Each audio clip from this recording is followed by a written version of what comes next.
Okay, so let's unpack this one. We're diving into a film review today, one that mixes, childhood detective games with some pretty stark realities. Yeah, 1980s Dublin specifically. It sounds like a fascinating blend. It does. And our source for this deep dive, it's a review of the film Spilt Milk. That's right, yeah, from the Yes. Glasgow Film Festival. It's quite detailed, gives us a really good insight into how the reviewer saw it. Right. And our mission, essentially, is to sort of pull out the key insights from that review. The characters, the setting, the themes. Mm-hmm. So you can get a proper feel for the film and maybe why it struck a chord with the reviewer. Exactly. Yeah. So the core idea, as the review lays it out, it's 1984. Yeah, 1984, set on a Dublin housing estate.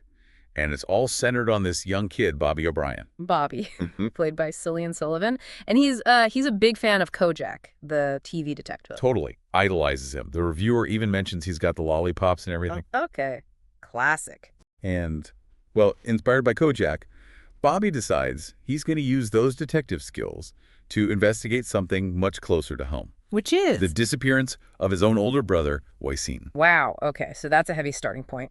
And the setting, 1984 Dublin, the review really emphasizes that, right? Oh, absolutely. It paints a picture of a city deep in recession. So not just a backdrop, but something that really affects life on the estate. Exactly. The review stresses that work was scarce, which led to tension, short fuses, that sort of thing. You can almost picture it from the description of the look, can't you? The reviewer mentions the colors like browns, beiges, oranges. Yeah, burnt oranges, burgundies, mustard yellow, grays.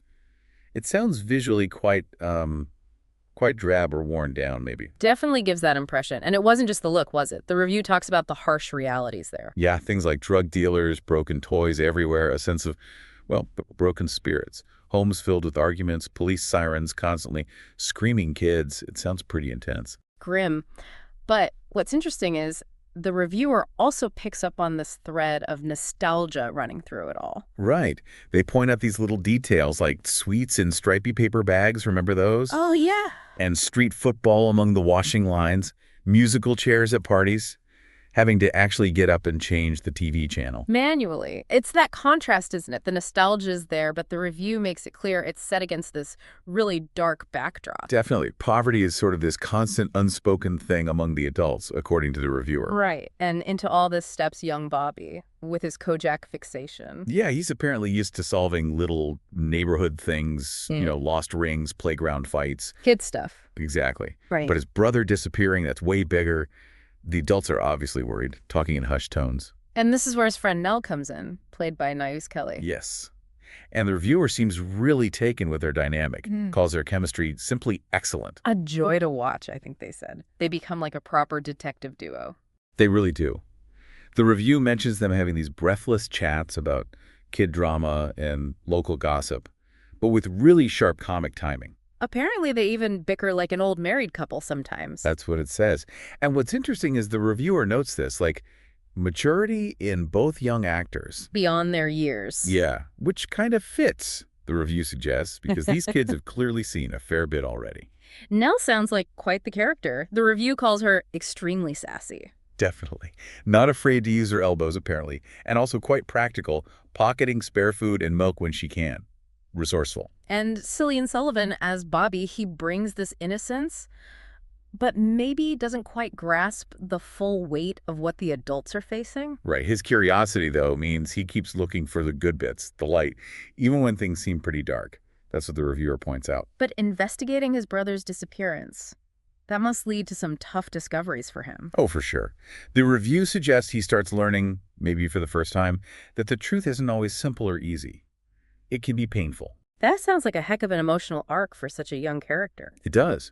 And the reviewer actually praises the filmmakers for trusting these young actors with such a complex script, basically carrying the film. But it sounds like they absolutely deliver. Sullivan and Kelly are described as talented and really engaging. Totally. They earn that trust, according to the review. And the adult cast gets mentioned too. Lawrence O'Forain and Danielle Galligan as the parents. Yes, John and Mira.